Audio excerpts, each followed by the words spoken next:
The quickest way to remember making a pattern in Procreate Pocket is the move and minimize method. So I have this here. I'm gonna go ahead and make 3 copies so that I can have 4 in total. And then the first part is to move it. So we're gonna move it to each. This node should snap to the center. We're gonna do it for each.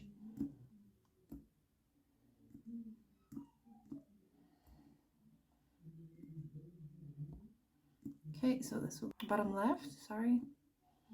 And this one will go to the bottom right. So now that we've moved, next will be the middle.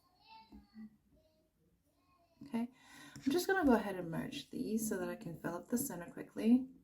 This just makes something random here, drop some color in. And then the same will apply. So we need 3 copies so that we can have 4 in total. And this time we're gonna go ahead and minimize. So let's go ahead and drag this up. So I'm just focusing on the corner node and moving it to the center.